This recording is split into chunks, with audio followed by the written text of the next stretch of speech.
Please welcome on stage your hosts for this evening, Ramel London and Tez Ilias. Hello. Good evening, ladies and gentlemen. My name is Romario London. It gives me great pleasure to welcome you to the Bame Apprenticeship Awards 2020 in association with Pearson. Now, I hope you enjoyed that incredibly powerful performance from Aston Performing Arts Academy. Thank you so much, True. Now, I can't lie, I'm not supposed to do this by myself. Where's my co-host? Wait, sorry, 1 second. Tez, yo. Hey, Rambo, what's going on? Where are you?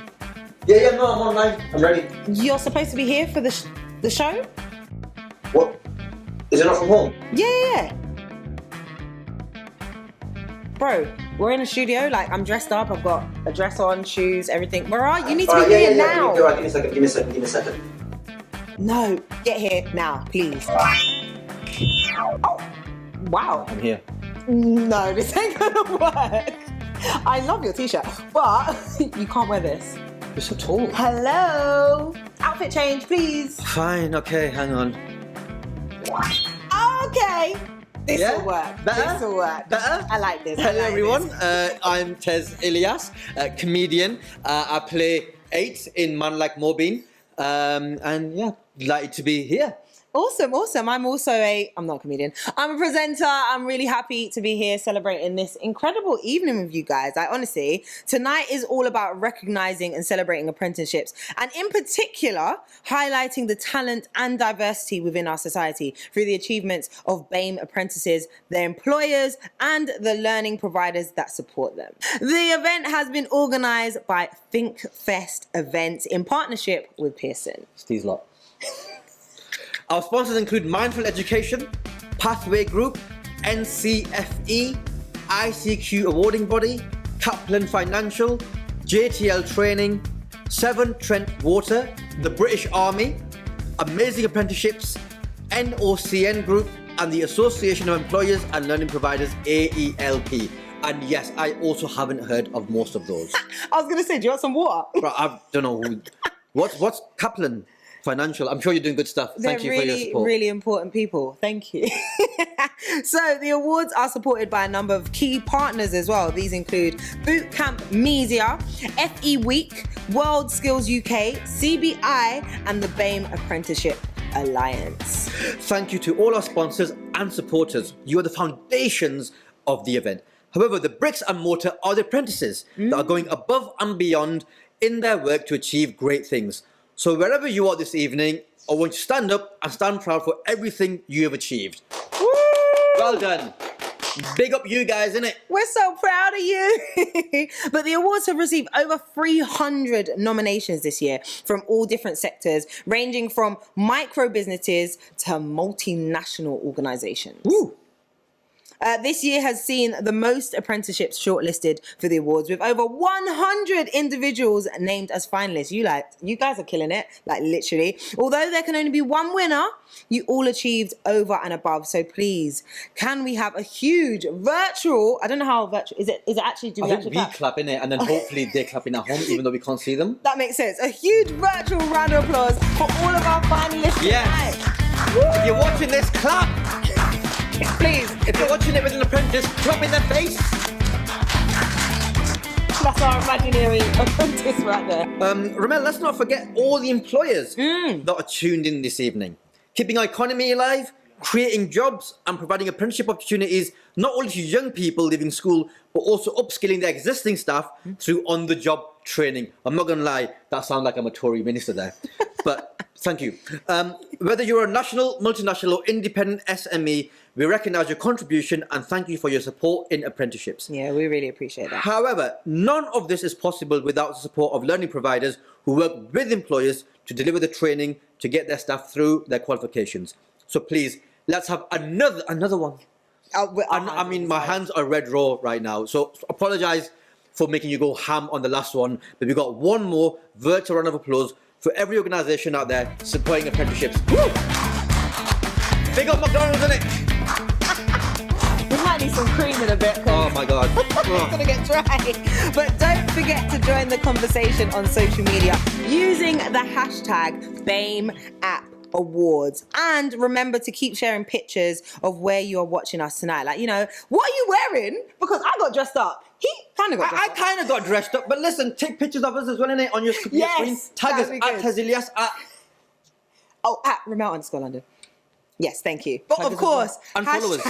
most importantly, hashtag BameAppAwards. Right, let's kick it off. To kickstart the event, I would like to head over to an individual who is very passionate about diversity in apprenticeships and is the reason we are all here this evening.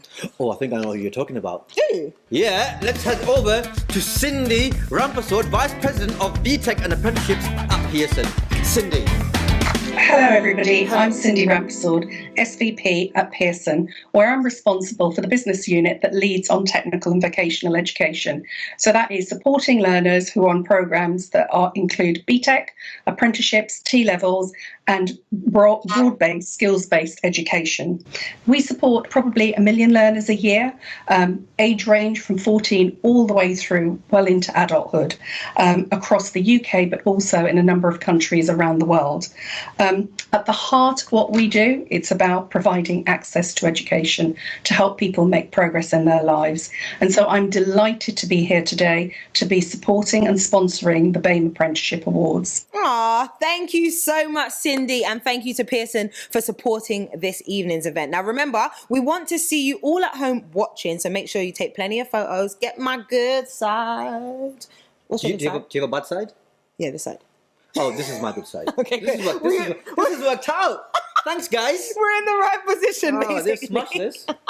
So yes, make sure you take your pictures at home, show us that you're watching, and share them on social media using our hashtag for tonight, Bame App Awards. Can we do one little post to take a picture of us? Oh my gosh, yeah. Right. I've actually got my phone. I'm gonna do one of these, like, so take a picture of us on the screen, wherever they're watching it. But I'm gonna do a selfie of them taking a selfie of us. Is it? Yeah. All right. All right. Wait, my phone is filthy. 2 meters. Oh.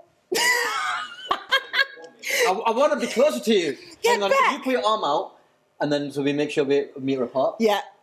1, 2, 3. Did you guys take a picture of that? Post it. Yeah, we're gonna share at the same Remember, time. London at Tezilias. I want to see it. I want to see those. And honestly, if I don't get more than 100 new followers today, I feel like we failed. Don't worry about the numbers. Okay. Right, it's over to Well, you. let's man. not tell that to our accountancy apprentices. I would also like to draw your attention to our online brochure, which can be found on the homepage of the event website, www.bameapprenticeshipawards.co.uk. And don't forget, you can carry on networking in the virtual lobby after the event. But for now, let's continue with this evening's proceedings. Yes. So our next guest this evening, the individual that is always working behind the scenes to bring everything together. So please, everyone, welcome on stage Creative Director for ThinkFest. Oh, we know him. We love him. Kasim Chowdhury. Big up Kasim and that in the house. Thank you, Ramel. Thank you, Tez. Good evening, everyone. Apprentices, parents, employers, learning providers, and raving fans of apprenticeships. I hope you're all looking forward to a fantastic evening tonight and have enjoyed the event so far. I find myself in a very strange place this evening. Standing here on a stage, but no audience in sight. The past 9 months have been one of the most challenging that I've ever faced in my lifetime, and that many of you have ever faced in your lifetime. However, it has been the most inspiring 9 months of my life. I've had the pleasure of reading some eye-watering stories, individuals who have taken COVID-19 in their stride and really shone through. What I really learned this year was just how much people from the Bame community contribute to British society. And what stood out to me was when I used to stand out on my drive on a Thursday night at 8 p.m. and clap. I would clap with pride because I knew that my community was out there on the front line, supporting our supermarkets, working in the hospitals, driving taxis, serving takeaways, putting their lives before everyone else's, just so our country could continue to run. So I'd really like to thank everyone who's been working on the front line and been working to support our economy and keeping people well and healthy, and everyone that's followed the rules and followed social distancing, because it hasn't been easy. We know that there's a lot of issues that are going to be caused from people having to self-isolate and stay away from people, and we hear talks about mental health and the effects that's going to have on people. So I'd like to thank everyone for their efforts during the pandemic. While things have been turbulent, I'd like to thank our sponsors, and particularly for the way that they've handled the pandemic and supported me and given me the energy and the drive to continue running this event. It wasn't an easy decision. Having had to cancel other events, it was our sponsors that told me that we need to make sure the Bame Apprenticeship Awards goes ahead in whichever form. So I'd like to thank them for their ongoing support. Now, before I continue talking this evening, I'd like to thank each and every one of you for submitting nominations for this year's awards. The amount of nominations we've received this year has been fantastic, but more so the quality. It's amazing to see all of the great things you guys are achieving. So now I'd like to take a trip down memory lane and play a video from 2017 where we went into the heart of Birmingham and asked people what they really thought about apprenticeships. Hi everyone, today I'm in the diversity of Birmingham visiting two of the top universities and a college to find out how much people know about apprenticeships and what they think of them. So come on, let's find out. I think an apprenticeship is something that students go into rather than university or college maybe. Exact definition, but I think I have a kind of an idea. I think it's like a mix between education and actual job training. I think apprenticeships like you work and get a degree at the same time. I do know what apprenticeship is, but my daughter's not going to want to do an apprenticeship. She wants to go to uni. You get paid, like not a lot, but you get paid, and then you go into uni. And no, you don't go to uni, you work with the company, and then it's like a guaranteed place for the job. That's my idea of apprenticeship. Do I know what an apprenticeship is? And probably no. Is it paid? It's paid, I think. Yeah. I don't think there was much information. It wasn't broadcasted enough, like advertised enough to us as a student. It's more word of mouth. I'm just trying to get paid while getting that work experience. I think I need them valuable life skills to really teach me and lead me on the way. I didn't know that many people were doing an apprenticeship, so then I didn't have like advice. I didn't consider an apprenticeship, but I would have if I knew more about it. But with my parents, they were more like, go to university, go to college, and you won't really get into anything with an apprenticeship. For people my age, I would recommend going to college. I feel like you have wider options there to study what you want to do. But if what you're trying to do, you can get at your sixth form, go for it. People go to university. All the people that I know, all the people I look up to, role models, they all went to university. I don't know many people that have done apprenticeship and came out with something amazing. University is more of a safer route. That's why we tend to go for the more of the university route than the apprenticeship. And that's about it. Like, we feel like it's not as paid well as a graduate role.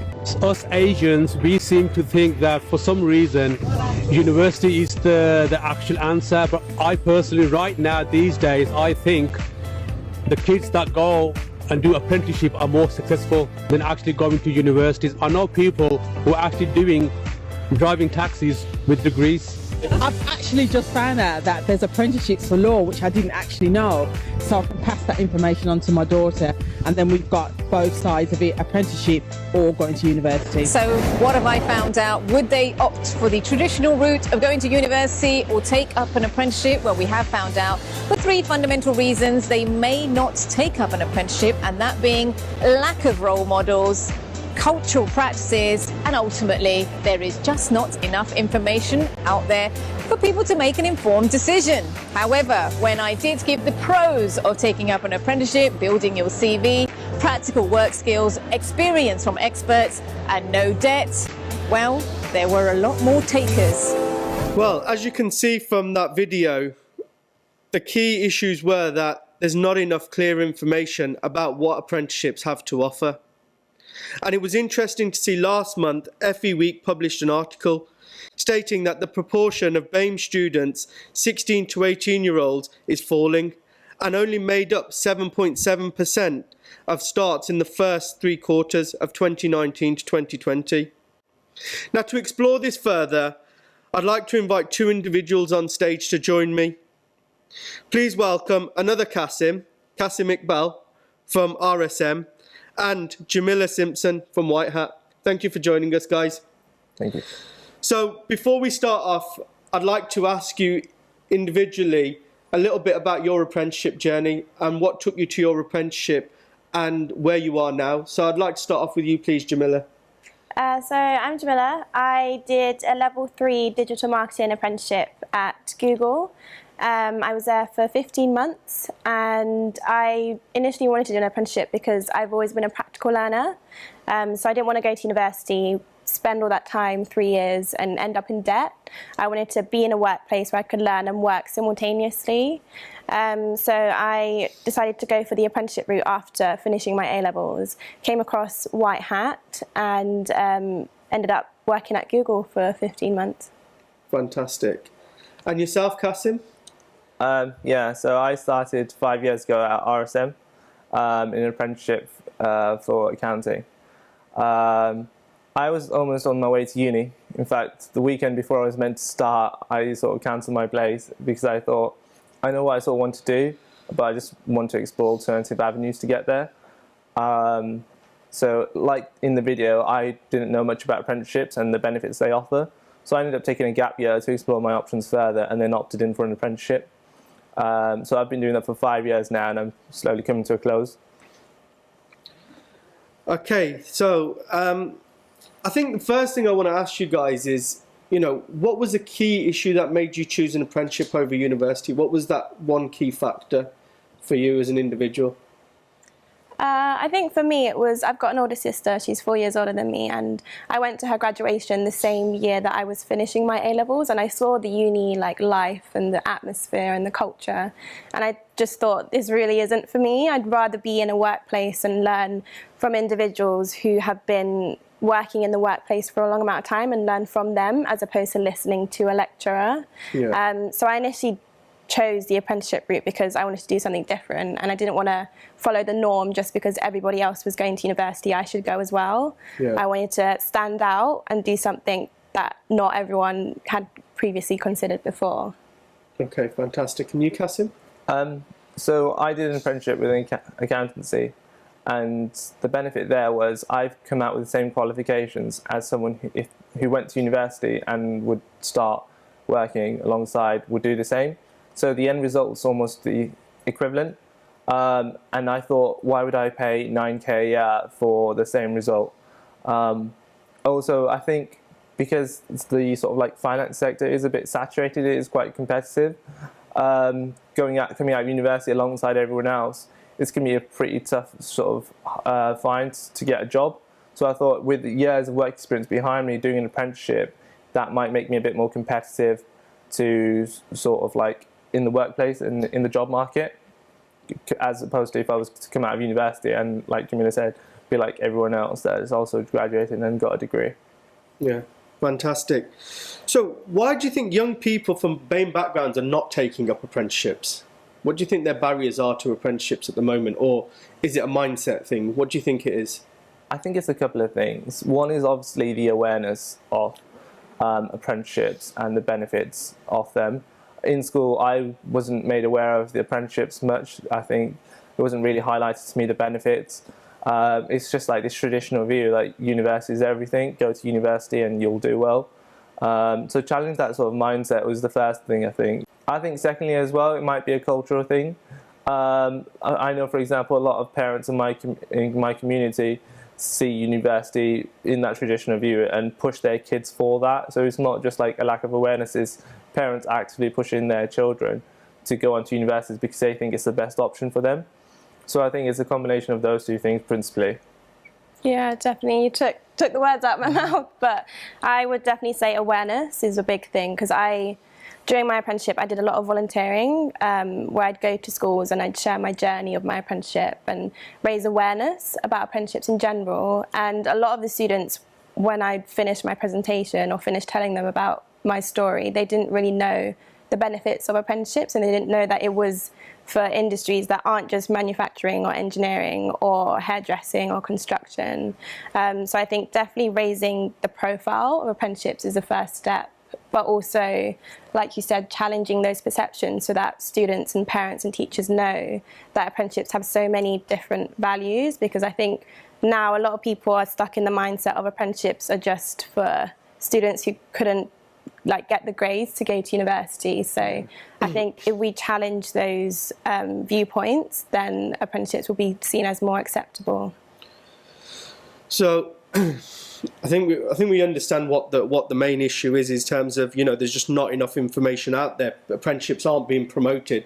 I know a lot of work, the government are doing a lot of work in terms of the Fire Up scheme and trying to get people to understand what apprenticeships are and the value they are. But I just don't think the message is hitting home just yet. And we've been doing these awards now for 5 years now, and we have seen a difference. But as you said, a lot more still needs to be done. As Kasim said, he never knew what apprenticeships were at school. So I think it's instilling what apprenticeships are at a very earlier stage in people's lives, so that they look at apprenticeships and think of it as an equal career route to going to university. So, we've talked about, apprenticeships and, what needs to happen and what needs to change. What do you think, as people from Bame backgrounds and going through an apprenticeship with both corporate employers, what do you think corporates need to be doing more in terms of promoting apprenticeships to people from your backgrounds? I think there's a lot that a lot of employers and organisations are doing in terms of increasing diversity. We're on a journey where we are starting to see a lot more diverse people in workplaces, but I think having inclusive workspaces is the next step, because you can hire a certain amount of people from BAME backgrounds, but if there isn't a comfortable environment for them to work in, then they won't feel included and they'll just feel excluded. So I think the first step for employers, the next step for employers to do is to create more inclusive workspaces, because apprentices, especially if they're coming straight from college, will go through feelings of imposter syndrome, and a lot of adults already established in their careers go through imposter syndrome as well. And it is a lot more common for people coming straight from college and they're surrounded by people of similar backgrounds, and then they're thrown into a workplace and it's a completely different environment. So I think having those inclusive workspaces will ensure that apprentices feel more included and feel like they belong in the office. Thank you. And you, Kasim? Yeah, I completely agree about making workplace a bit more inclusive. I think having sort of mentoring opportunities, particularly by sort of senior members of staff, especially if they come from diverse backgrounds as well, is a really good step forward in terms of allowing that to happen. I think also what can happen is, I know the government's pushing a lot of awareness about apprenticeships, but also I think it's a lot better if it comes from companies themselves and employers themselves. So if they go to schools and career events at an earlier stage, like you mentioned, so particularly not just at the 16 to 18 age bracket, but maybe a bit earlier on when people are deciding and thinking about what sort of careers they want to do, and targeting students at that sort of age might be a big help, and especially if it comes from the employer rather than just governments talking about the benefits. Fantastic. Now, it's really interesting you talk about imposter syndrome, and Kasim, you talked about seeing people that look like you in senior positions, which makes you feel more comfortable. Do we need to see more of this? And is this what we're saying? We need to see more senior leaders within organisations from a BAME background that's going to draw in more people from a diverse community. Yeah, absolutely. I think there's many benefits of having diversity in senior positions. I think the Financial Times did a survey where they found out companies often perform better when they're led by boards which are more diverse. So it makes sense from a financial standpoint as well as from a hiring point of view as well, by making companies more diverse in senior positions. I think as companies and corporates take on more sort of diverse hires, and allow them to sort of like flourish and grow in that company and mature and go into those senior positions, the situation is going to be alleviated somewhat in the future when it comes to hiring more diverse people. Fantastic. Yeah, definitely. I think having, like, as young apprentices, having role models to look up to who look like you will really help, because it shows that maybe you can be in their position in 10, 15 years' time. So definitely having more diverse directors or board people would really help. Okay, so what, I think we sort of hit the nail on the head there in terms of what needs to be done. What experiences have you guys had, negative or positive, that you could share with us today? I'm a reverse mentor at work, so I've been partnered up with a senior partner in the office, and we meet on a regular basis to talk about issues and sort of come to like solutions to tackle those. And I found that's really good in terms of bridging the hierarchy and having short communication channels to sort of explain your issues in a confidential environment, and work together to tackle things. And I think that's really important. The future isn't meant to be decided just by the people at the top. The best way to do it is tailor it, and by working together you can do that. So I think that's a really good experience that I've had at RSM. Yeah, I've similarly just set up a reverse mentoring program for White Hat, where we've got a group of apprentices who've been paired with our senior leadership team at White Hat to just tell them about their experiences being apprentices from Bame backgrounds, and to inspire and educate them on what it's like to be someone from that background going into a corporate job. I also had a mentor when I was an apprentice, and she taught me a lot of things, but the one thing that I always remember is a saying that she taught me, and it's not bragging. It's not bragging if it's facts, because I used to be quite scared to share my achievements with the rest of my team and with other apprentices that I worked with. So she really helped bring up my confidence in terms of shouting about the goals that I achieved from the rooftops. Fantastic. Well, it sounds like you've both had some fantastic experiences and your employers are doing really well. So I just want to end on one last thing. If you were speaking to a young person right now thinking about going to university or doing an apprenticeship, or someone who's already on an apprenticeship, what would your advice be to them? I would say take every opportunity that gets thrown your way. Even if you're scared to do it, just take yourself out of your comfort zone, because you'll look back on it and think, wow, I actually did that, like I achieved something like that. And if it's a young person thinking about whether they should go uni or do an apprenticeship, but they're not really sure what their next step is, I would say don't choose something just because that's what everyone else is doing. Do it because it's what you want to do, because at the end of the day, going to university isn't the be-all and end-all of higher education. Apprenticeships provide an equally as amazing opportunity as university. Fantastic. Yeah, I tend to echo those thoughts in terms of really take the time to think about what's right for you. I took a gap year to understand my next move after college. So it's not like apprenticeships are amazing all the time for everybody. It's not going to be the case. It's just taking the time to understand the pros and cons of each opportunity, and then making that next move rather than think you've only got the one opportunity, and that's to go to university. Brilliant. Thank you so much, Qasim and Jamila, for sharing your experiences and expertise in apprenticeships. Well, that's enough for me tonight. I just want to say a huge congratulations to everyone that's been shortlisted. Thank you so much for putting yourselves forward, and thank you to everyone who's watching this evening. Thank you. Thank you, Qasim. That was a very eye-opening discussion, and actually really important to hear from young people themselves about what difference they want to see in the future. Definitely. Romario, did you consider apprenticeships at that kind of age? I really didn't, but now I'm looking back at it, I spent a lot of money on my student loan. So it would be nice to have known that I could have got paid as I was going along with my apprenticeship. So what do you do a degree in? So I did broadcast journalism. Okay. But it's a very hands-on thing that I do, so I could have been learning along the way on an apprenticeship. So what about yourself? So I did a degree in biochemistry. Woohoo! Hated it. Oh. And did a master's in management. Oh. And now I'm a stand-up comedian. I see. So I don't know if there are any apprenticeships in being a comedian. Maybe. You could lead it. Yeah, I could get an apprentice in it. Hey, coming along with me. Got to retrain somehow. Oh yeah, no, that's all the rage now, isn't it? Retraining, because I've lost my job in it.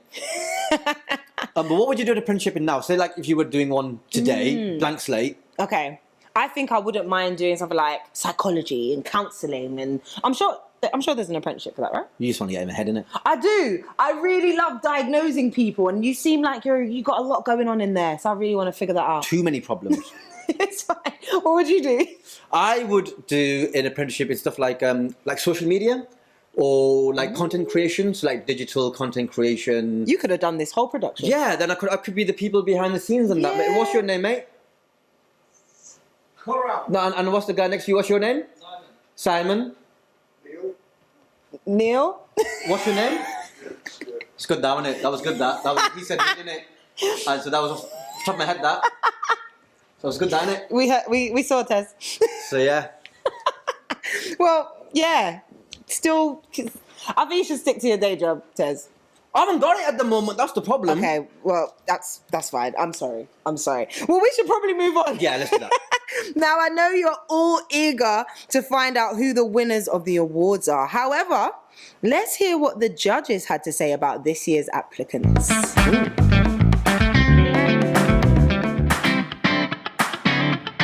I really enjoyed the judging process. It's just brilliant to see the quality of the applicants, the size of some of the applicants, the detail and the passion they put into their submissions is brilliant. I wish they could all win. I really do. I've found the experience to be more difficult this year than last year. Difficult, why? Because the standard and the quality of the submissions has, in my opinion, gone up.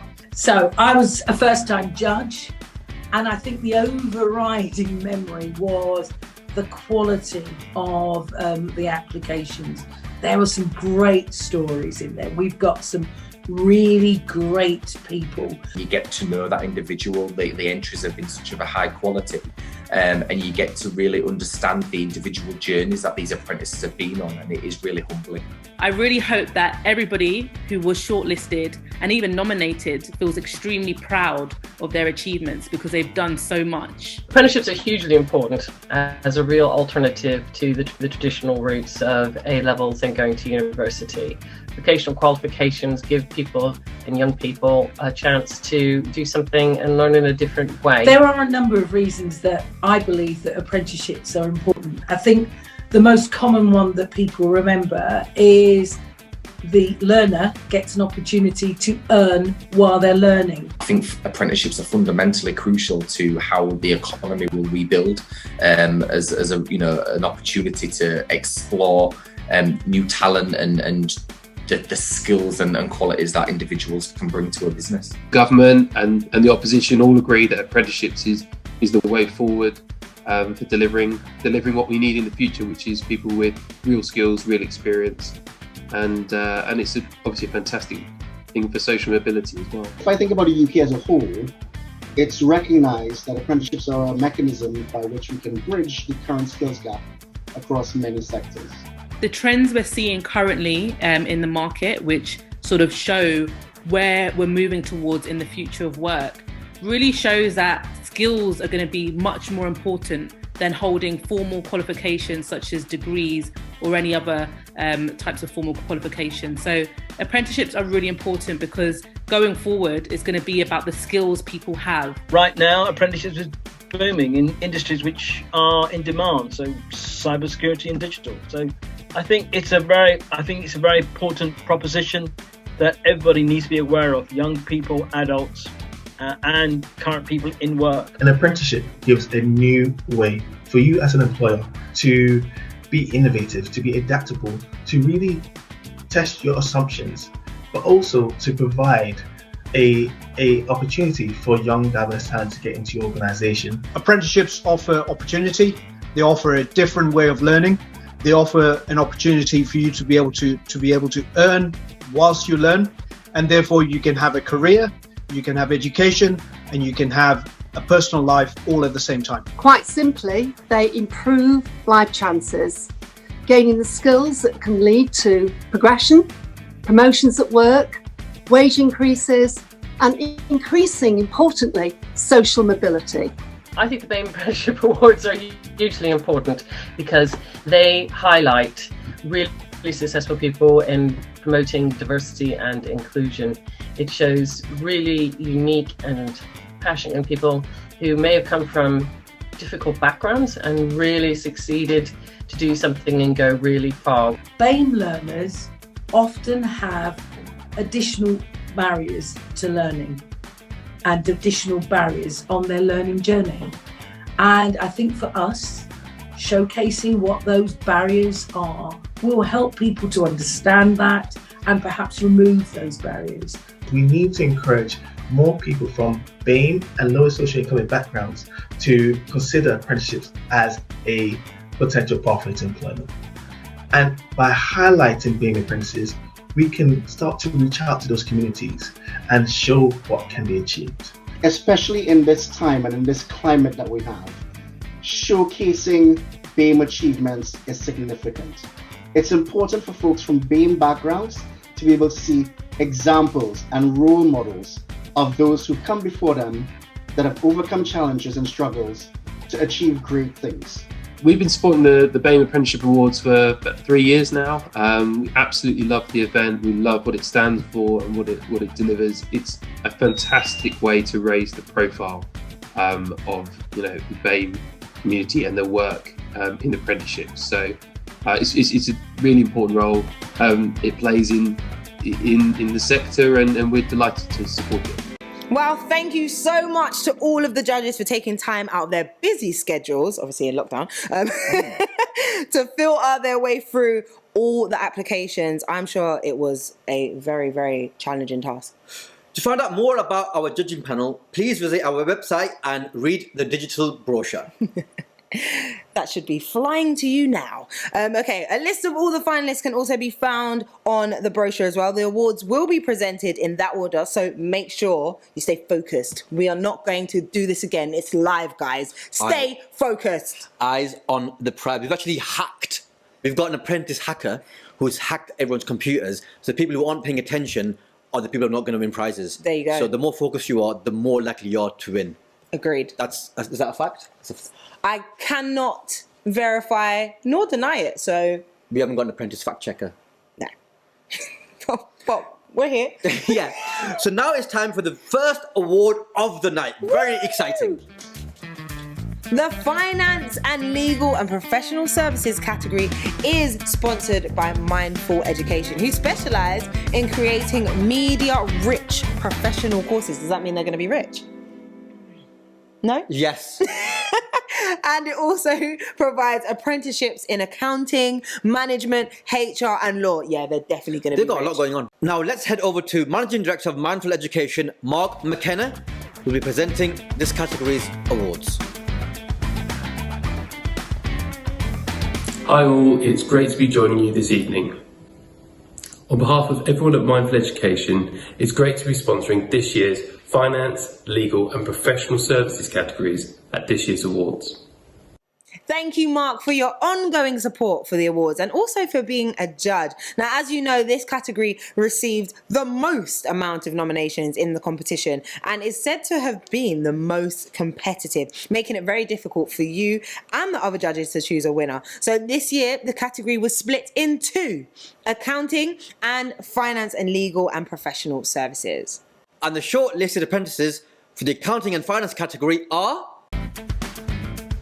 Phoebe Newbeer of Demos, Eljeet Karana of Systemic Limited, Grace Thompson of Talk Talk, Haider Ali of Rolls Royce, Mahmood Ali of EY, Safwan Chowdhury of Grant Thornton, Shamsa Salman of Lloyds Banking Group, and Sabia Ali of EY. Wow. Mark, please tell us who the winner is. Having been one of the judges, I know just how difficult it's been to choose a winner. The quality of all the candidates has been fantastic.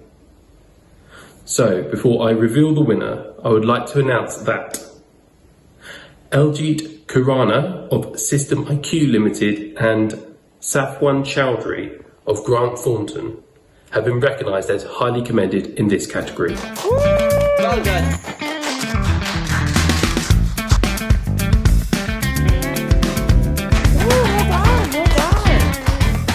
And who's who's the winner? Who's the overall winner, Mark? It gives me great pleasure to announce that the winner of Accounting and Finance Apprentice 2020 is Haider Ali of Rolls-Royce. Congratulations, Haider. A Rolls-Royce winner. Of course. As a management accountancy apprentice with Rolls-Royce, Haider has achieved a significant number of milestones during his apprenticeship, personally and professionally. His choice to pursue an apprenticeship brought with it significant reservations from those around him. However, he did the research, weighed up his options, and chose the apprenticeship route which he believed would put him on a better trajectory for future success. And he was bloody right, wasn't he? He was. During his time as an apprentice, Haider had to overcome multiple challenges and a very steep learning curve. He suffered from Imposter Syndrome, being the first Asian apprentice to ever join his Rolls-Royce scheme, and one of only 8 high apprentices in the entire UK to be accepted in 2017. Through self-belief and perseverance and experience, it transformed him into a much stronger and more resilient person. Haider understands the importance of being a role model. Big up Haider and big up Rolls-Royce for giving the opportunity. Well done. Amazing, amazing. And congratulations not only to Haider, but also well done to Eljeet and Safwan. Now, the shortlisted apprentices for the legal and professional category are...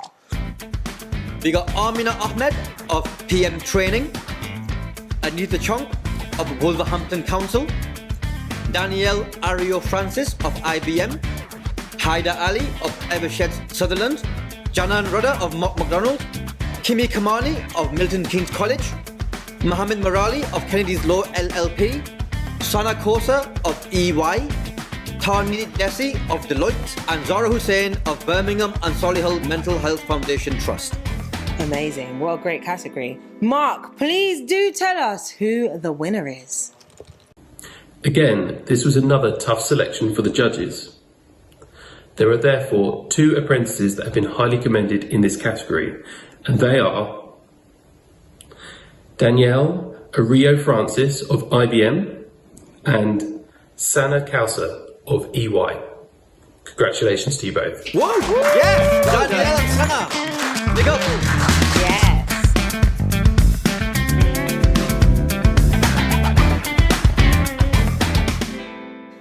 And now for the winner. The Legal and Professional Services Apprentice 2020 is Kimi Kamani. Woo! Well done.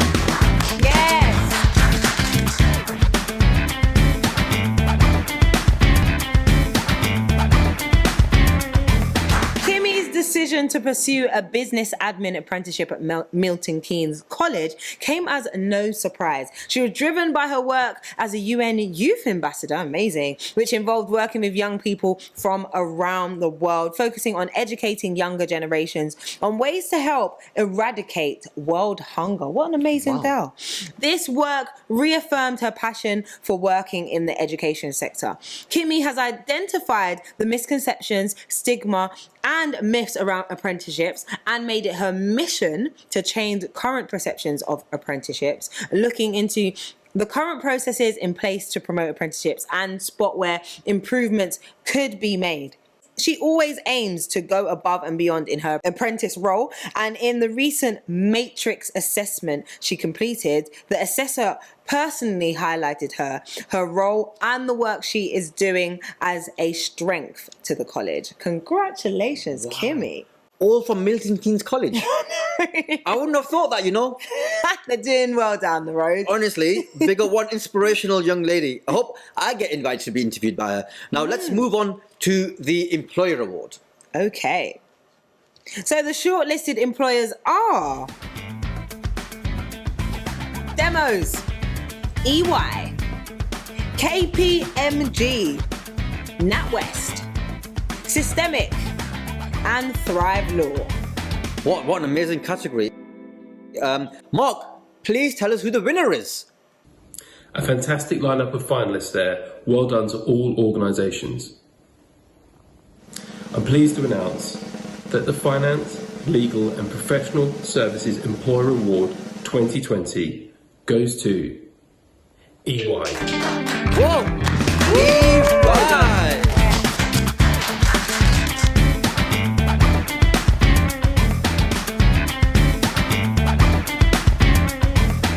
A top 4 professional services company, year on year, EY continues to put D&I don't know what that is, but whatever it is, it's probably good, at the forefront of the diversity and inclusion. It is, yeah. Innit? I was waiting for it to click. Year on year, EY continues to put diversity and inclusion at the forefront of their early years recruitment, as well as continuing to support apprentices throughout their apprenticeship. EY works hard to ensure they provide an inclusive and equal working environment so apprentices feel welcome and supported. Big up EY. Now let's move on to the health, medical and social care category, sponsored by Pathway Group, a workforce development solutions company who change lives through skills and work. To present this award, we welcome Safraz Ali, CEO of Pathway Group, to join us on stage.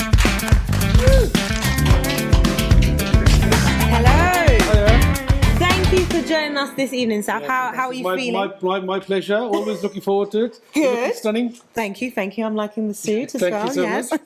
Now, like our previous category, this too received an outstanding number of nominations. In addition to this, the Bame Apprenticeship Awards wanted to highlight the hard work those on the front line had made during the pandemic, and thus have created a special award to recognise our carers. Yeah.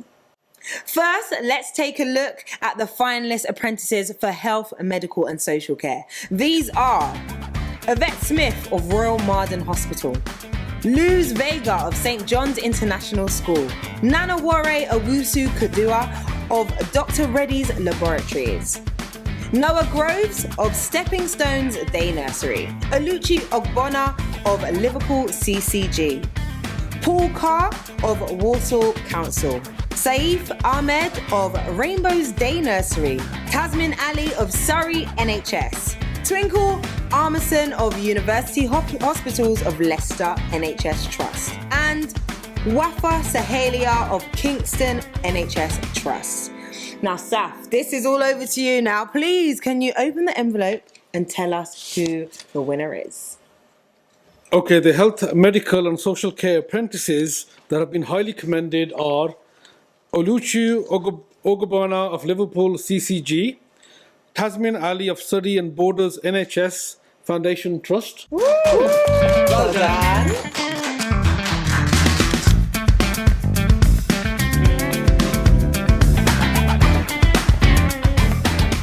And finally, the Health, Medical and Social Care Apprentice winner 2020 is Pal Kaur of Walsall Council. Woo! Amazing.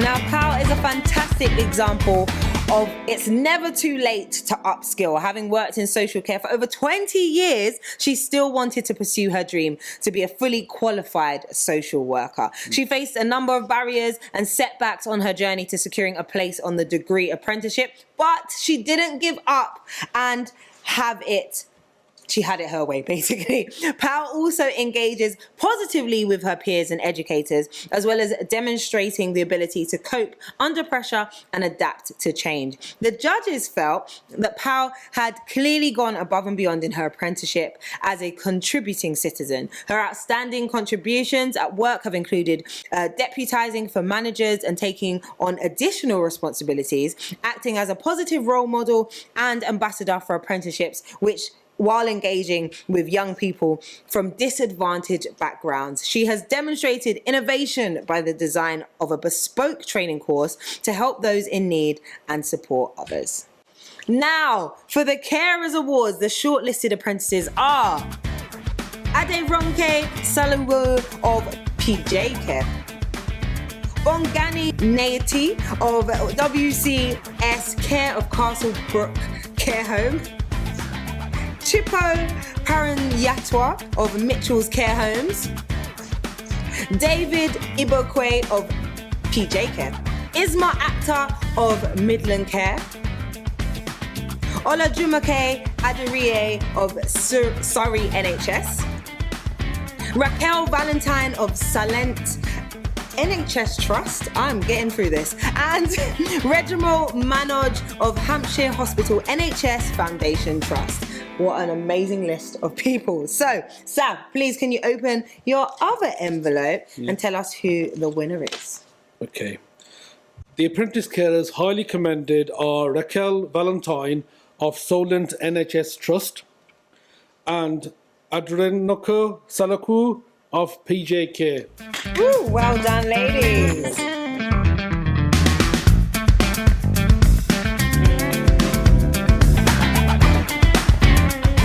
And the winner is... The apprentice carer winner 2020 is Chipo Pariwanatua of Mitchell's Care Homes. Well done.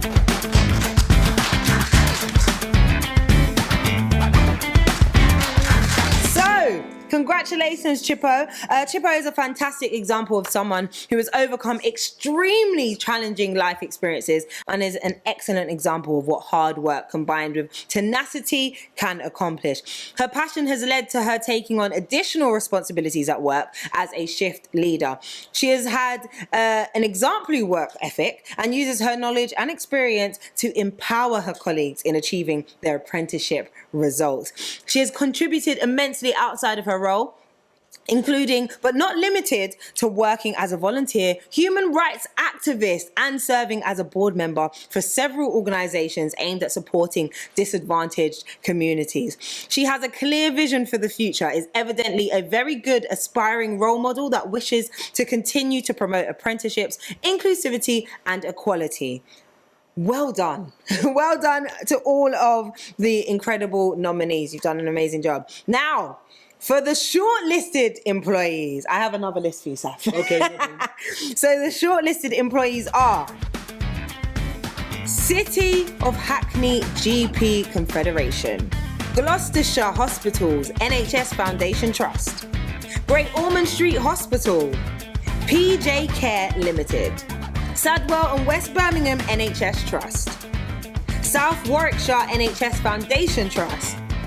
And now, Saf, please tell us the winners. It's my pleasure to announce the Health, Medical and Social Care Employer 2020 winner is PJ Care. Woo! Congratulations. Congratulations. Now, PJ Care is a leading provider of specialists, neurological care and neurorehabilitation for people with progressive or acquired neurological conditions. They have a fantastic record of both recruiting and promoting apprentices from Bame backgrounds. They understand the value of having a diverse workforce and the benefits it brings to their patients. Thank you so much, Saf, for helping us announce this. Thank you. Amazing. And thank you, PJ Care. Our next award is one where we recognise apprentices and employers from the charity, voluntary and public services sector. This category is sponsored by NCFE, a registered charity endpoint assessment organisation and provider of a range of quality educational services. Didn't understand any of that. It's so right, because we've got someone to help you out to present this award. We welcome to the stage Leanne Poole. Hope you're clapping at home. Here she comes. Leanne, thank you for joining us. Thank you. No, thank you for upstaging me. You look very nice today. Well done. You. I'm very jealous. Who do you work for? NCFE, so endpoint assessment. What's that? So NCFE is an awards and organisation and also an endpoint assessment organisation. What's an endpoint assessment? So we do endpoint assessment. So when you do an apprenticeship, you have endpoint assessment at the end. So we do your final assessment so you can complete your whole assessment journey. Oh, it's like an exam at the end? Yeah. That would have been easier for me to understand. NCFE, a registered charity and do exams at the end organisation. Thank you, Leanne. So the finalist charity, voluntary and public services apprentices are Akeem Wange of White Hat, Chantal Fry of EMH Group, Hema Gale of West Midlands Combined Authorities, Kiran Bibi of Walsall Council, Mahima Khan of Welsh Parliament, Shazia Qureshi of Prospect Service Limited, Saida Kazmir Tahir of UK Export Finance, Victoria Adebayo of Mighty Men of Valour, Yasin Butts of Lancashire County Council, big up Yasin, that's where I'm from, and Zara Khan of Walsall Council. Now, Lian, please tell us who the winner is. Would you like me to read the highly recommended first? Yes, please. Yes. So the charity, voluntary and public services apprentices highly recommended are Saida Tasmia Tahir of UK Export Finance and Hema Gale of West Midlands Combined Authority. Woo! Well done, ladies. Great job. And who's the winner? So the charity, voluntary and public service winning apprentice is Chantal Fry of EMH Group. Yay, well done, Chantal. Big up.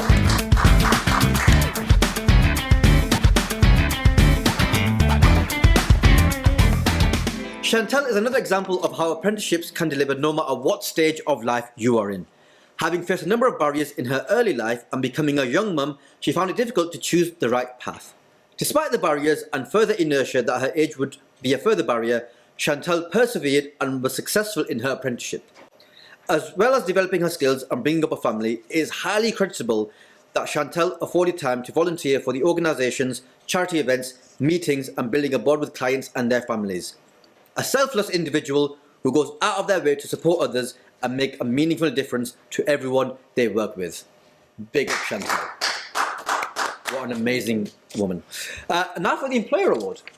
The Charity, Voluntary and Public Services Employer finalists are Kalo, part of Hounslow Council, I hope I pronounced that right.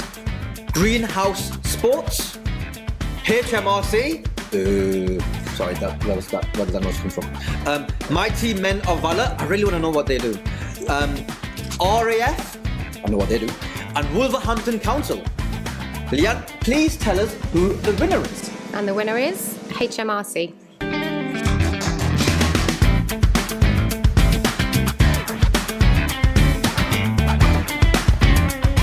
HMRC have really taken apprenticeships in their stride, opening doors to a wide range of careers for apprentices with a fast-track 2-year Level 4 apprenticeship offering learners a rewarding alternative to university with a competitive starting salary. HMRC has been pivotal in reaching apprentices from a wide range of backgrounds. Thanks, Lian. Thank you. Lian, everyone.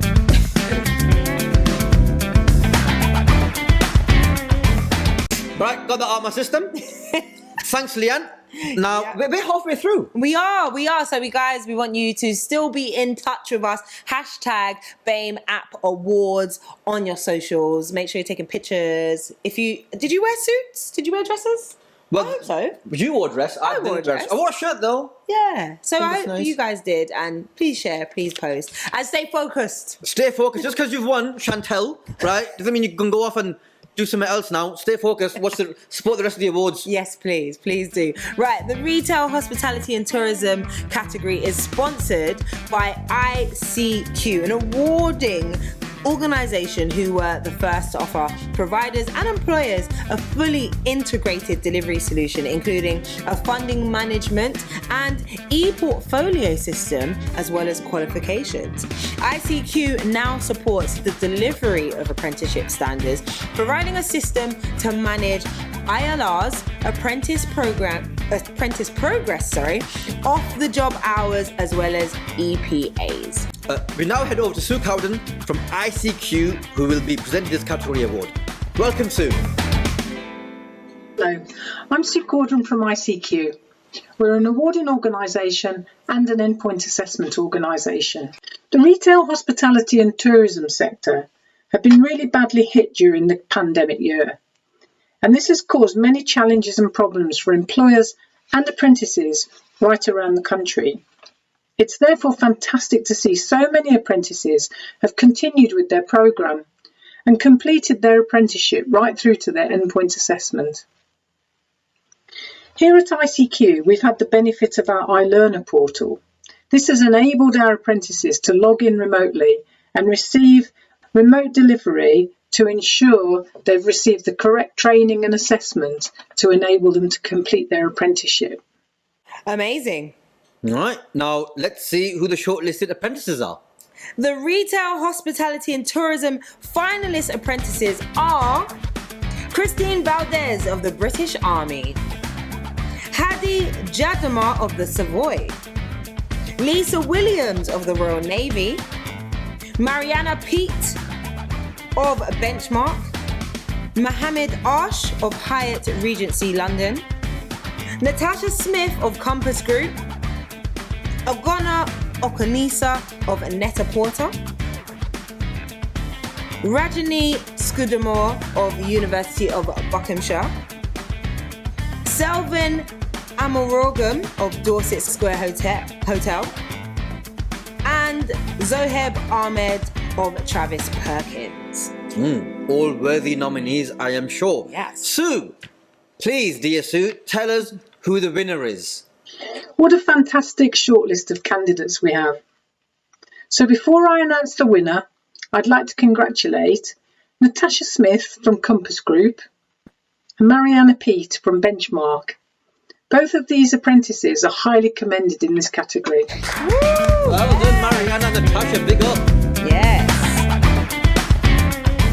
And the winner is... the Retail, Hospitality and Tourism Apprentice 2020 is Rajini Scudamore of Palmer and Howes at the University of Buckingham. Congratulations.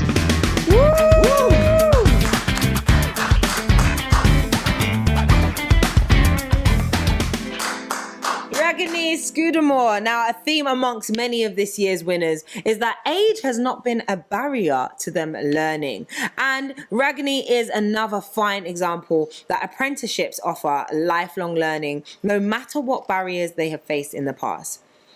Ragini has a thirst for knowledge and is an active learner. She takes pride in everything she does and wants to make others happy and perfect everything she creates. Ragini always goes above and beyond in her role, as well as being a supportive mentor for new staff and helping others with building their confidence. Her age, ability and nationality have never stopped her from achieving her goals, and she strives to help and support others. Well done. Oh. Now let's see who the shortlisted employees are. The Retail, Hospitality and Tourism finalist employers are Compass Group, The House of Fates, Travis Perkins PLC and Morrison's. Sue, dear Sue, please tell us who the winner is. It gives me great pleasure in announcing the Retail, Hospitality and Tourism Employer 2020 is Travis Perkins PLC. Woo! Big up TPLC, yeah, Travis Perkins. Travis Perkins PLC have been helping build Britain for over 200 years through their numerous brands. Yep. With a family business approach to working, they put training and retraining their staff at the heart of what they do. They ensure the support they need to reach their full potential. Apprentices are assigned a mentor who assess their work and ensure they're on track. They also have coaches on hand to help apprentices through any challenges they may be having with their program. And like obviously coaches will get you from A to B in it. Helps. Awesome. Well, congratulations, Travis Perkins. Now let's get on to the next category. The Construction Services Award category is sponsored by Kaplan, a specialist learning provider offering AAT, ACCA, CIMA, and ACA, as well as banking and finance courses. See, that's what they do. So that's what they do. Earlier on, you were wondering. Remember, I had no idea. To tell us more and to present the award, can we please welcome to the stage Sergio Cannani, Client Director at Kaplan Financial. Come on, mate, you're so far away. Why are you so far away? Come on, bro, you gotta take my place. By the way, when he comes on stage, we are different people. It's not just me. It's not just I've just not put a suit on and be like, oh, he's the same guy. It's a different guy. Completely different. Hello. Welcome. Thank you so much for joining. Tez, come away. We've got awards to do. Thank you so much for joining us, Sergio. How are you? I'm good, thank you. Good. Glad to be out for the first time in 8 months during working time, which was quite nice. Well done. Welcome. You like the glitz and the glam? This is pretty special compared to the offices in London, so it's quite nice. I'm glad. Well, of course, we've got an incredible award. Let's take a look at the shortlist. So the finalist construction services apprentices are Abu Bakr Sadiq of the British Army, Dion Alder of Southwark Council, Joshua Jackson of Breyer Group PLC, Pritam Bajani of Atkins Global, Caden Bunting of ACOM, Kareem Hughes of Interserve Engineering Services Limited, Carl Rouse of Fortum, Oluwaseyi Sobogun of PRP Architects, Romario Casaban of Mace Group, and Sean Donaldson of JS Wright & Co. Limited. Amazing. Now, Sergio, please tell us who the winner is.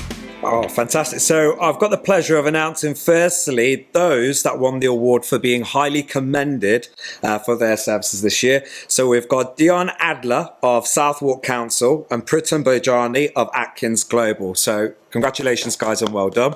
Well done.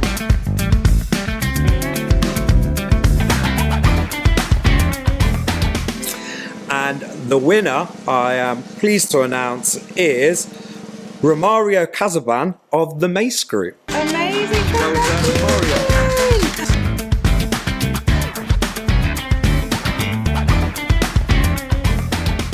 I've got a little info on Romario. So Romario is a BSc surveying apprentice who goes above and beyond in his role. A keen learner who was confident the apprenticeship route was for him. Having seen his own confidence grow significantly through his apprenticeship journey, Romario often gets involved in extracurricular activities at work, supporting new apprentices and sitting on focus groups to help improve his employees' apprenticeship offering.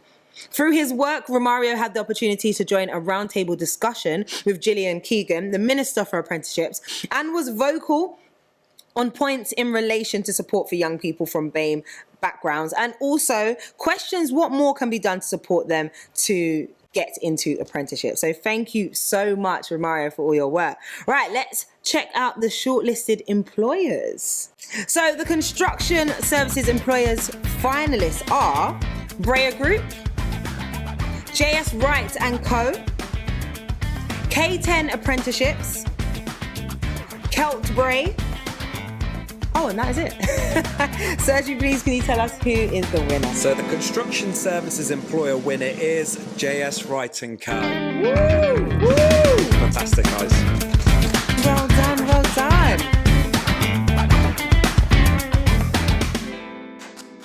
So again, JS Wright & Co. is a family business that was founded in 1890, older than all of us, and is one of the UK's leading building services providers. The company prides itself on the training it offers to staff, giving them the opportunity to develop their entire career with the help of their innovative development programs and the support of senior staff, many of whom have been with the organisation since they were apprentices themselves. Thank you so much, Sergio, for all of your contribution to this award. Thank you. It's been a pleasure. Thank you very much. Amazing. Congratulations to all the other winners. Thank Fantastic. you.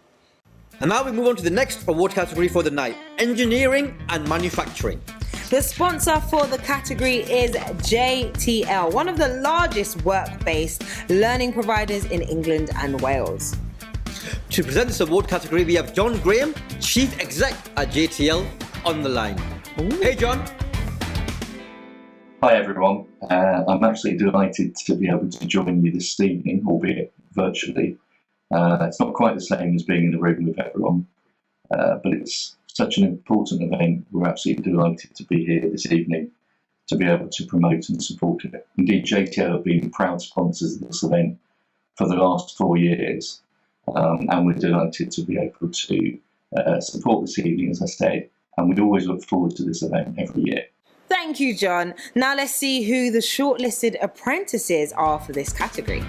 The engineering and manufacturing finalist apprentices are Anesu Shivenga of Rolls-Royce, Ashan Gruel of Royal Mail, Daniel Kolahi of Royal Mail, Faizan Riaz of University College London, Harrison Shirley of UK Atomic Energy Authority,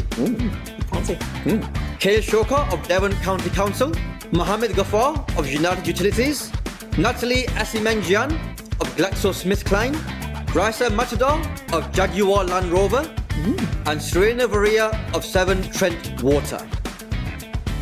Okay. John, please tell us who is the winner. Right, well, before I can actually announce the winner, we first of all need to announce the highly commended apprentice, or in this case, apprentices in this particular category. The judges, as I said previously, have found this really tough category, some fantastic entries. And in the end, they were unable to separate two of the apprentices. So many congratulations. We've got joint highly commended this evening. First of all, from GSK, Natalie Asamain Guillen, and from JLR, Racer Matador. So congratulations to both of you. Woo! Natalie and Racer. Big up. Amazing. And the winner is... And the Engineering and Manufacturing Apprentice, the 2020 winner overall, is Arshan Griwell from the Royal Mail. So again, many congratulations, Arshan. Woo! Arshan! Big up, Arshan! Yes!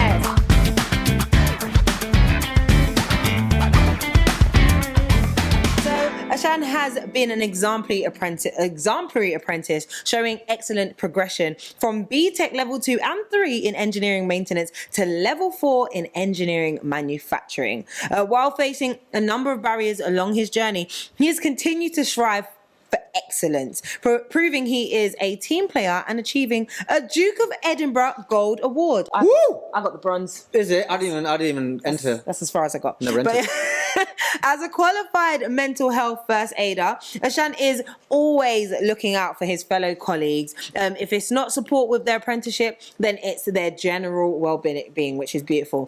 Arshan helps to raise the awareness of apprenticeships by promoting Royal Mail engineering apprenticeships and STEM career paths. He often takes part in career events and visits schools to talk about his experience and the opportunities available. Thank you so much. Big up, Arshan. You know, also very handsome. Very handsome. Yeah. So well done, Arshan. You could look like that if you shaved. Yeah, it's a lot of effort, though, isn't it? Yeah, fair enough. Can't relate. No. Now let's see who the shortlisted employers are in this category. The engineering and manufacturing finalist employers are AE Aerospace, Blue Engineering, Bombardier, and GlaxoSmithKline. I hope Bombardier Leviosa win. Bombardier Leviosa. John, who's the winner? Of course, it gives me great pleasure this evening in announcing the Engineering and Manufacturing Employer Award for 2020 goes to Bombardier. Yes! So again, fantastic achievement. Many congratulations. Yes! And have a great rest of the evening. Thank you. Yes! Kev is genuinely Bombardier. happy because he gets to talk about Bombardier. No idea who they are or what they do. I just love the name. Once again, Bombardier continues to set standards in the sector when it comes to diversity and apprenticeships. As the world's leading manufacturer of both planes and trains, wow, there's a film called that, they offer apprentices an opportunity to develop their skills and acquire valuable experience in a fast-paced, challenging and results-driven global organisation. Combining study with on-the-job learning, they offer apprenticeships in an exciting alternative to university and provide the foundation for a career in aeronautical engineering. If you're making planes and trains, like that's proper, innit? I mean, you got to know what you're doing. So, big up Bombardier. Definite big boy engineer. You're probably going to go home in one of their trains after this. Maybe, I don't know. Maybe, don't know. Thanks, guys. One of the trains. Thank you so much. Now we move on to the next category, creative and digital, sponsored by Severn Trent. Now, another category that received record nominations had to be split in order to give the candidates some justice. Wow. Apprentices were shortlisted into two categories, media and marketing, right? We could have done that. I could have done that. And digital and technology. To present the awards on behalf of Severn Trent, please welcome on stage Jade Pearson.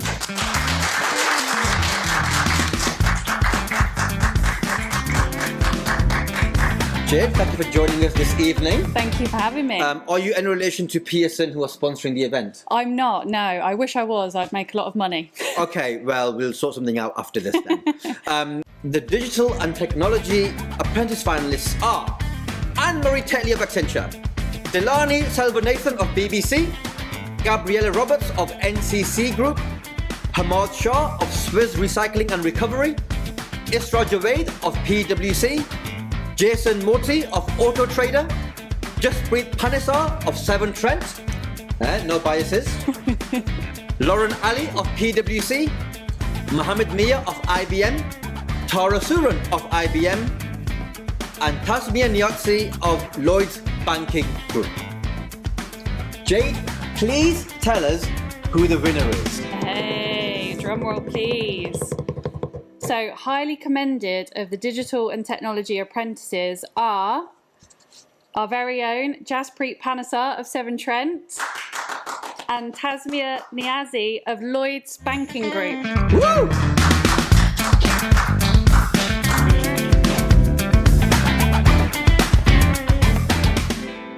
The Digital and Technology Apprentice winner is Hamad Shah of Suez Recycling and Recovery. Yay!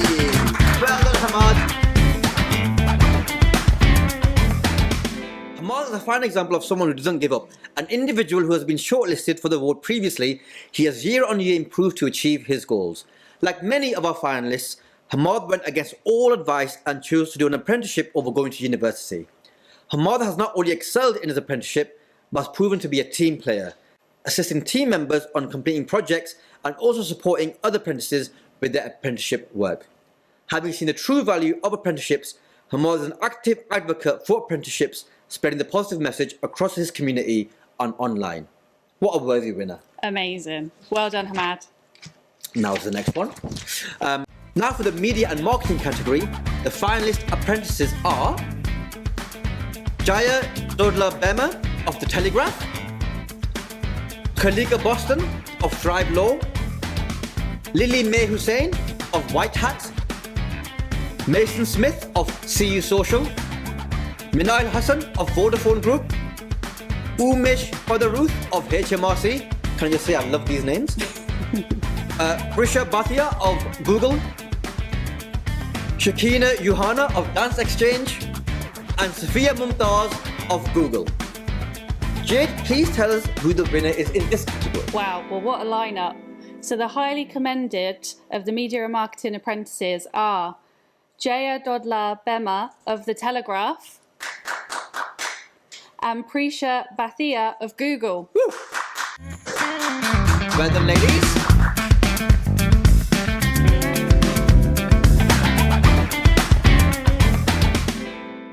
So who won? Oh, and the Media and Marketing Apprentice winner is Sophia Mumtaz of Google. Congratulations, Sophia. Well done, Sophia. What a worthy winner. Sophia was a bright student who found that traditional academics just wasn't for her. While securing a place at a top grammar school sixth form, she found it very difficult to adapt to the fast-paced and traditional ways of learning. This had a negative impact on Sophia's learning and led to her looking for a different career route. Through apprenticeship, Sophia was able to find her love for learning again and embarked on a transformational journey to achieve her goals. Sophia is aware of the issues people from disadvantaged BAME backgrounds face and has taken it in her stride to do what she can to enhance social mobility for those individuals. Sophia has volunteered her time to DWP by participating in mentoring programs for young people as well as volunteering with a number of other charities supporting people with employment. Sophia is a natural. So congratulations, Sophia. Now let's look at the shortlisted employers in this category. The creative and digital finalist employers are Accenture, CCS Media, Dance Exchange, IBM, O2 Telefonica, and Tissel. What wonderful employers. Jade, please tell us who the winner is. I am delighted to announce that the winning employer is IBM. Woo! Well done, IBM.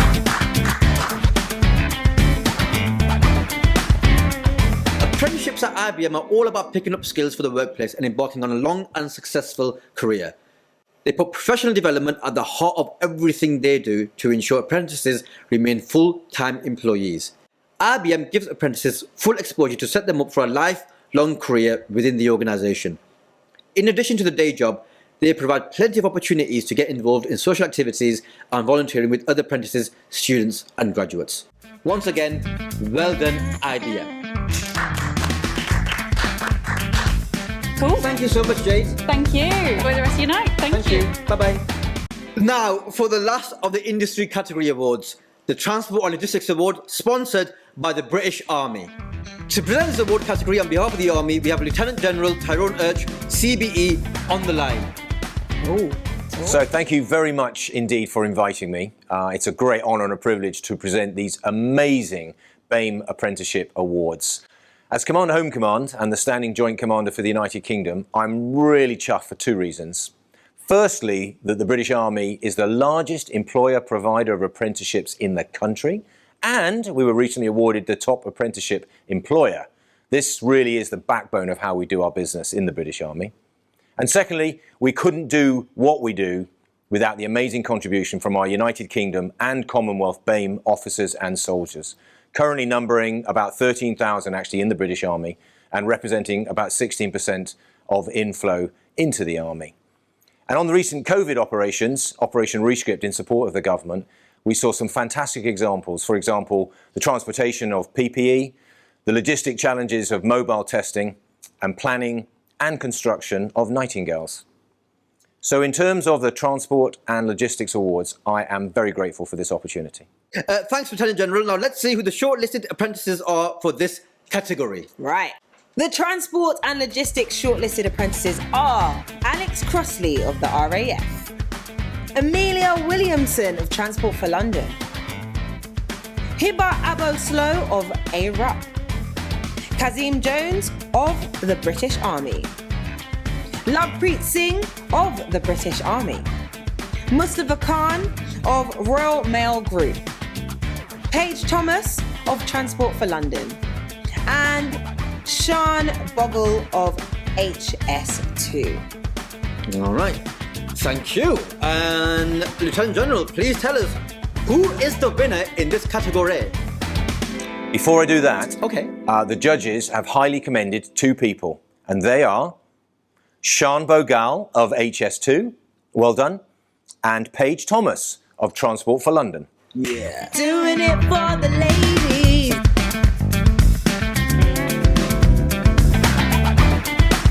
That isn't the name from now. Well done, well done. And big up Sean and Paige. the winner. The winner now, Tez, the winner. Come on, Tyrone. And the Transport and Logistics Apprenticeship 2020 winner is Hiba Aboslow of ARUP. Woo! Yes!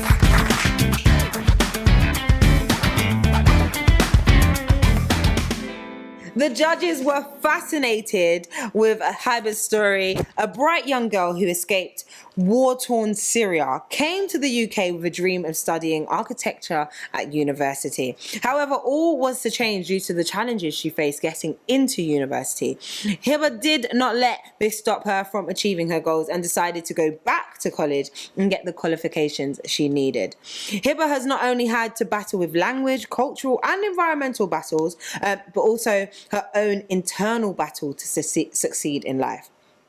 She is a beacon for the replaced Syrian community in the UK and an inspiration for young women from the MENA region, highlighting the benefits of work-based learning and her own experiences with others. She created a forum for the BAME nominees on LinkedIn, yes girl, to share their experiences and stories as she wanted the awards to have a life well beyond the ceremony tonight itself. Amazing. One inspirational story that is. Definitely. I also have an inspirational story to share about apprentices. Actually, I just remembered. Is it about you? No. So my younger brother got an apprenticeship scheme for accountancy. And he was doing it for 6 months and then he got fired because he was telling the work that he was at college and telling college he was at work and he just taking days off. So why are you getting your brother in just another further inspirational trouble? Story to add into the mix. I hope your brother's okay. He's right.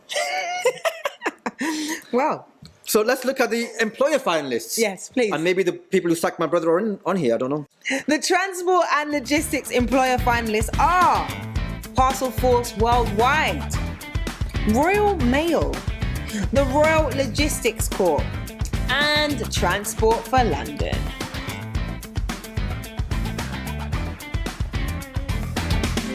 Lieutenant General, your country needs you to tell us who the winner is. Transport and Logistics Employer Award goes to Transport for London.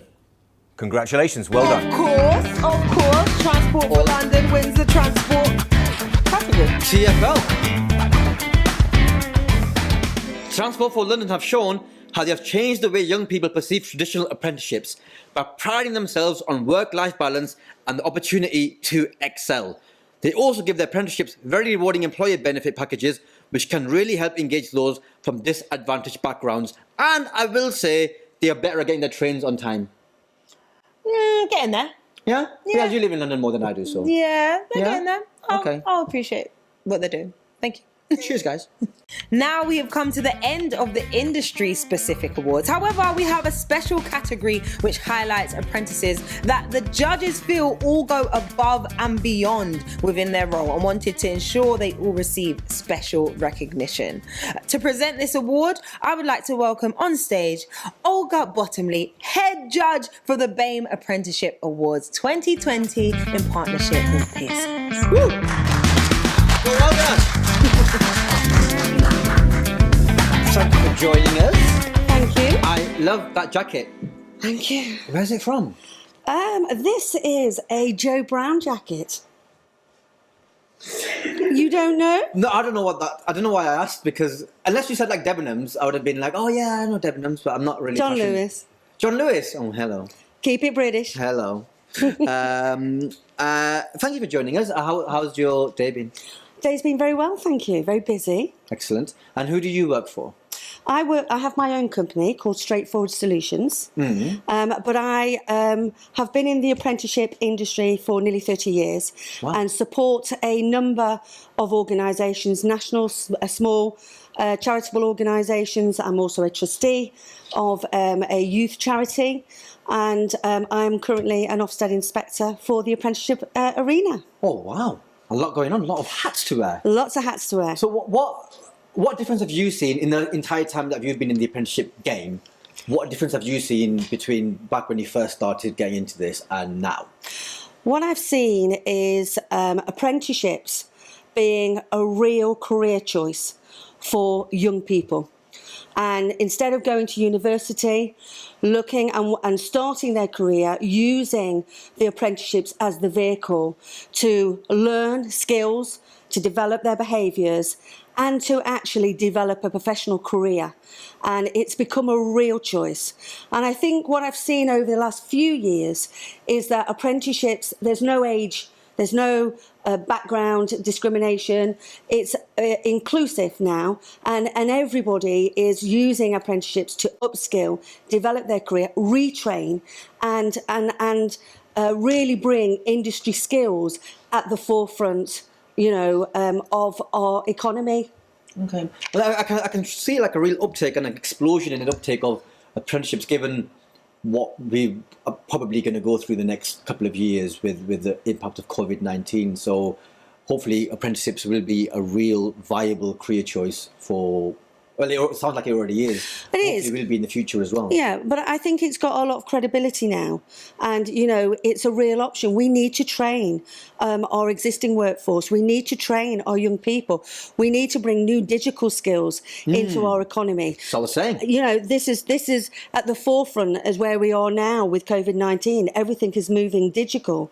But we've got to ensure that, we are creating new opportunities in industry, new ways of thinking as well for our existing workforce, but our new workforce. And youth and experience needs to come together and continue, moving our economy and our businesses. Small to medium-sized business makes up the majority of, our industry. And we've got to bring that, entrepreneurialism and development and giving people the opportunities. They want to create something, then apprenticeships is a way that they can create new businesses.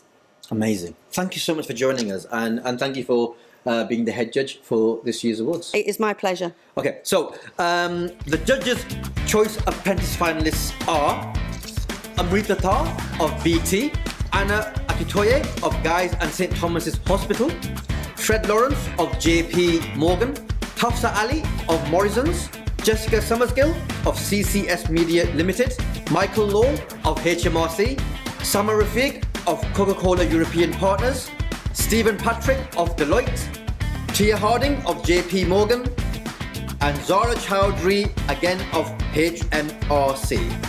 Olga, please do the honours.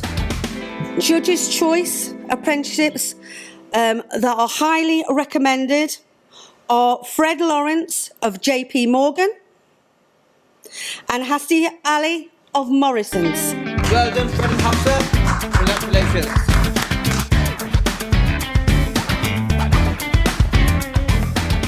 And who was the judges' overall winner?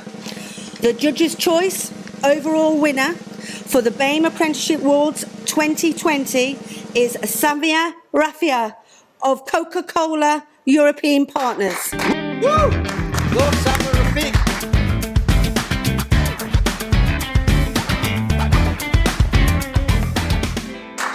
Samia, if you're watching this, could you please get in touch via Instagram and let me know of any discounts I can get on Coca-Cola stuff. Thank you. As Ramsay explained, this award is about going above and beyond and really making a difference to others. Samia is an individual who had a plan and stuck to it. She's a testament to diligence, commitment and belief, which her parents and grandparents will be proud of, and proof you don't need to go to uni after A-levels and that apprenticeships are a real option. Through the success of apprenticeship, Samia has gone above and beyond by participating in talks at the House of Commons, at schools, colleges and flying the flag for apprenticeships. She has done a raft of work with others looking to do an apprenticeship and has acted as a mentor and ambassador. But the main thing that Samia has done is that she's got in touch with me after this and offered me discounts on Coca-Cola products. And for that, we are all truly grateful. Thank you, Samia. You're one of a kind.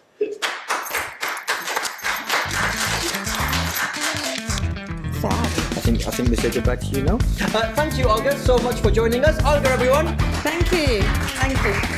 Now let's move on to the employer category, starting with the small, medium employer of the year category sponsored by Amazing Apprenticeships. To present this award, let's head over to Anna Morrison, CBE and founder and director of Amazing Apprenticeships. Hi guys, fantastic event, well done. Really enjoying hearing about everyone's inspirational stories and also following the buzz on social media as well. I just wanted to say a few words about why it's so important that Amazing Apprenticeships are sponsoring this award category this evening.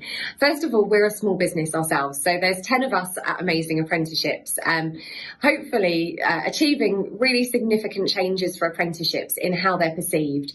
That's what we strive to do. We are really passionate about diversity, equality, and ensuring that everyone who wants to consider an apprenticeship is encouraged and equipped to do so, so that they can really find out the benefits for themselves. When the opportunity came up to sponsor the BAME Apprenticeship Awards, I really jumped at the chance because I know how important these awards are, and it's such a fantastic way to celebrate the diversity and the talent and the brilliant work that's happening in our sector. So thank you for inviting me to be a part of this evening, we're just really proud to be involved. Thank you. Thank you, Anna. Even though she thanked everyone apart from us, mate. She was like, apprentices are big, employers, this, that. And I was like, what about me and Ramel? It's okay. It's really not hard, about actually. us tonight. It's not about us. But thank you, Anna. Let's take a recap of all of the shortlisted small, medium employers. Yes, the finalists are AE Aerospace, Blue Engineering, City and Hackney GP Confederation, big up Hackney, Dance Exchange, Demos, Greenhouse Sports, JS Wright and Co, Mighty Men of Valor, PJ Care, Systemic, The House of Faders, Thrive Law, and Tissel.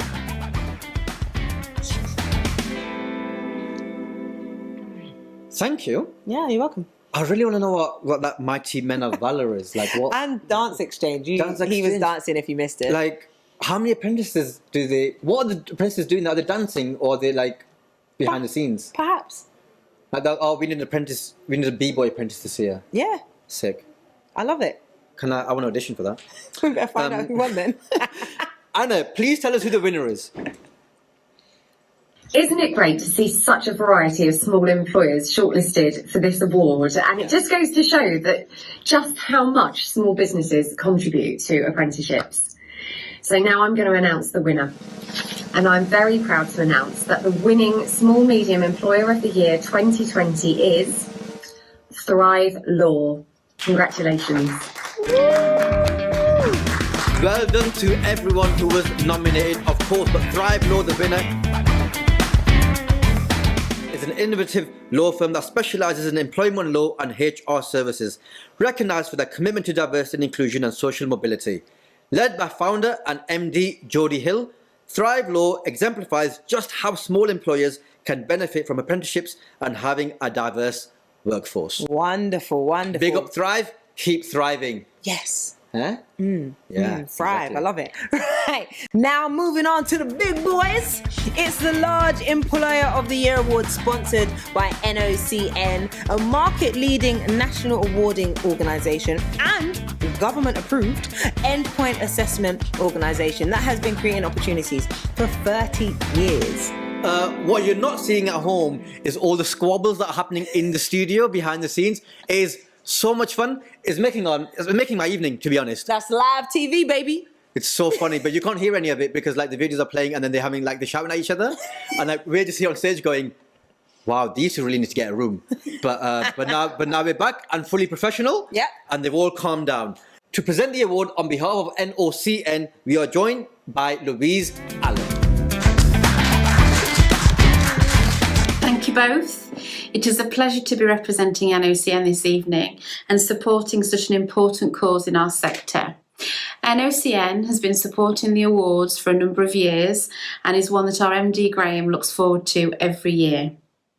While we can't be together to celebrate in person, I would like to thank ThinkFest for putting on such a fabulous substitute. Employers play a very important part in supporting apprentices on their journey. It is vital that large employers are doing their bit to support diversity and equality in their organisations. Thank you, Louise. And now let's check out the shortlist of the category. The large employer finalists are Accenture, Bombardier, what a name, Brea Group PLC, CCS Media Limited, Kalo of Hounslow Council, the Compass Group, EY, is that Ernst Young? I don't know. EY, GlaxoSmithKline, Gloucestershire Hospitals NHS Foundations Trust, Great Ormond Street Hospital, big up, HMRC, IBM, K10 Apprenticeships Limited, Kent Bray Limited, and KPMG. Yes. Oh, we've got some more. I believe we do. We have Morrison's, NatWest, Parcel Force Worldwide Limited, RAF, Royal Mail Group, Sandwell and West Birmingham NHS Trust, South Warwickshire NHS Foundation Trust, O2 Telefonica, the Royal Logistics Corp, Transport for London, Travis Perkins, and Wolverhampton Council. Wow, that is a very long list. If you offer an apprentice and you're not on this list, fix your game up, innit? Because like basically everyone's been nominated, and if you're not, it's really embarrassing. Literally everyone. So like, what are you doing? So Louise, please tell us who the winner is. It is amazing to see how many household names are on this shortlist, setting a clear example for other companies to follow. It gives me great pleasure to announce the winning Large Employer of the Year 2020 is Great Ormond Street Hospital. Many congratulations. Amazing.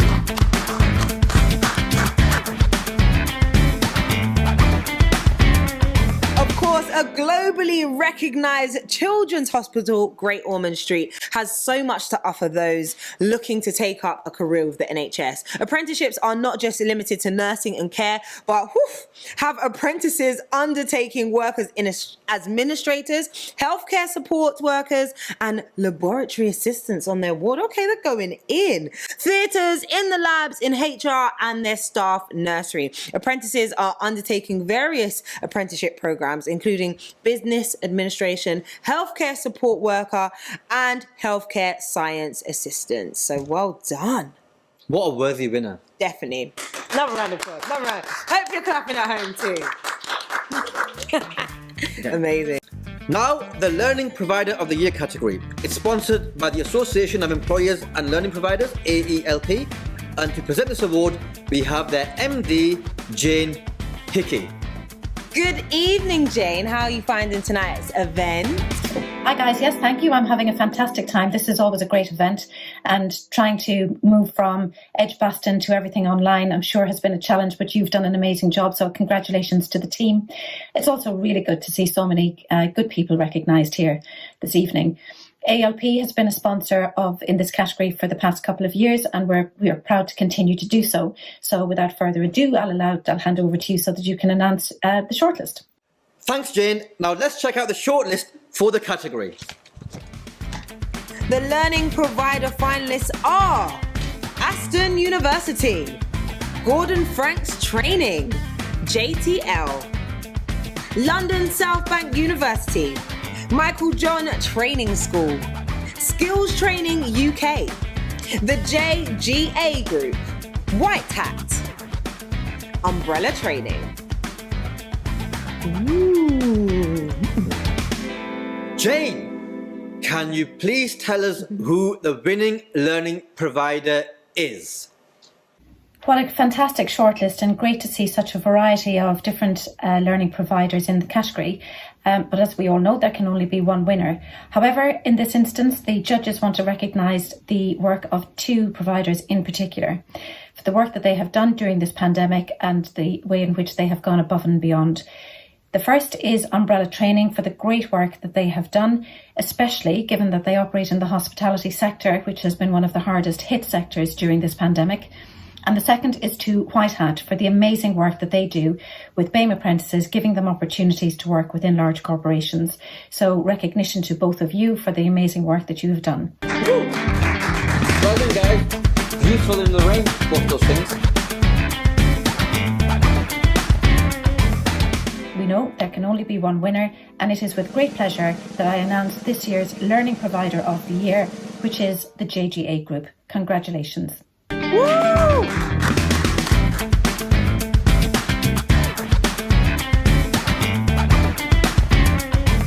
The judges chose JGA Group because through their work with BAME communities, they have been addressing real issues relating to knife crime and county lines, removing barriers and creating real opportunities for learning and employment. They are leading by example not just with several of their own board members who themselves represent the BAME communities, but by generating a network of inspirational role models from the BAME communities that are actively promoting the positive benefits of undertaking an apprenticeship across many sector areas. They continue to raise awareness about the opportunities that they generate through their stretch thinking. This is a different approach to outreach, and it enables them to share with others the long-term inclusive support other apprentices receive, which builds confidence and self-belief.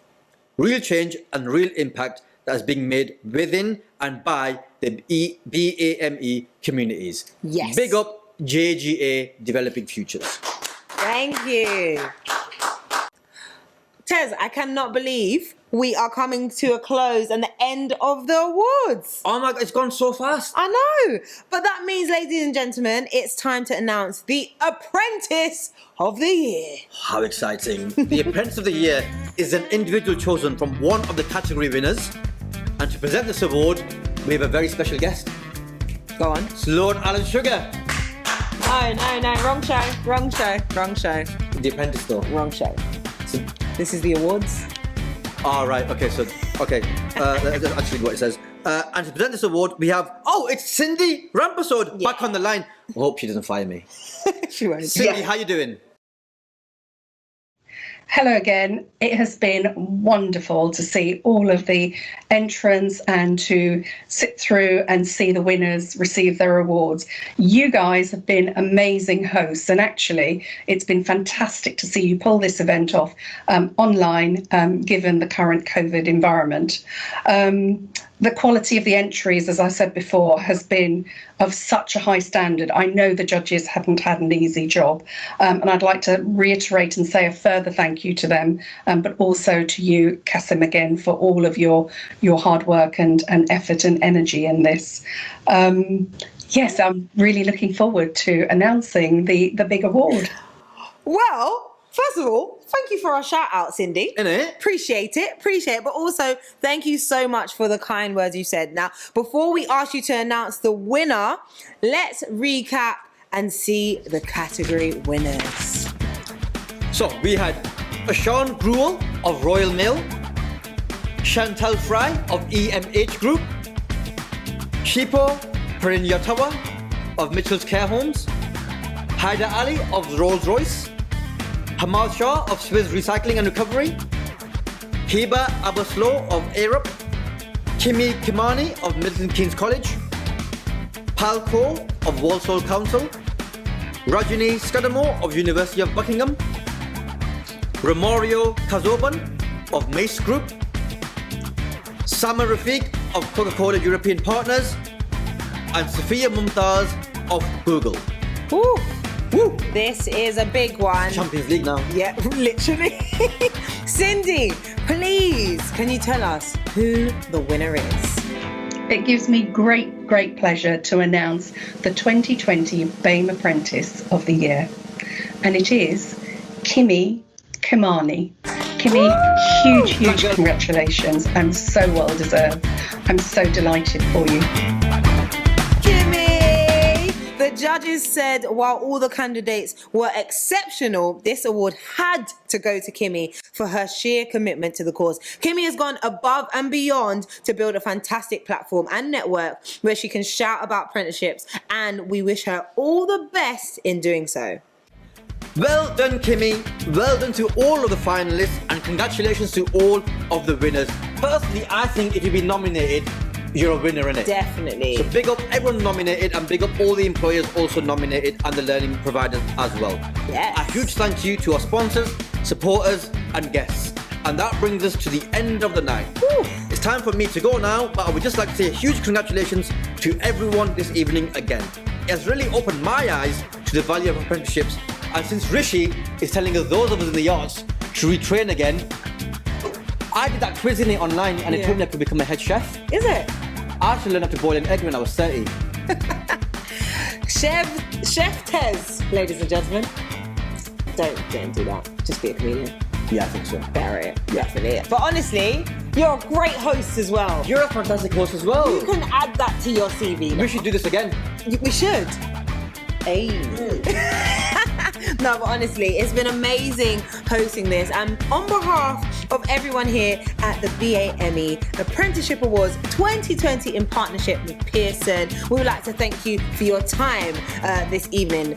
Definitely thank you for all tuning in. We really appreciate that. It's been such a powerful night, and we would like to leave with a short video by, of course, the Apprentice of the Year, Miss Kimi Kimani. Hey everyone, my name is Kimi Kimani, and I did a level 3 business and administration apprenticeship at Milton Keynes College, and I also work at Milton Keynes College doing student engagement. The reason I chose to do an apprenticeship was actually a funny one, because the way my role was advertised, it didn't specify it was an apprenticeship. I only learned about apprenticeships later on during the interview stage, but I'm so happy it was actually an apprenticeship, because doing an apprenticeship has been one of the best things I've literally done. It's been such a fun experience, and one thing I really enjoyed about doing the apprenticeship is their on-job support. I was supported each and every stage at my job. Normally when you start a new job, you're just thrown into it and you're figuring things out and you're expected to have the same workload as everyone else, and it can be a bit intense. But because I was doing my apprenticeship, I was given a mentor in the office who was kind of showing me everything, breaking everything down. And the time I had with my apprenticeship mentor, learning about the business side of the college, it really helped with my overall knowledge in everything I was doing. I could go on and on about how much I love my apprenticeship and how much I learned from my apprenticeship, but I'm going to try and cut it there before you're watching a 2-hour video of me talking about my project and how much I did for my apprenticeship. But otherwise, thank you so much for watching, and I hope that was enough information just to get a little taste of just how much I enjoyed it. But thank you.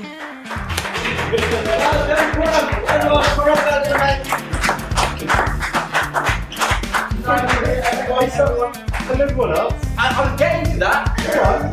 The angle.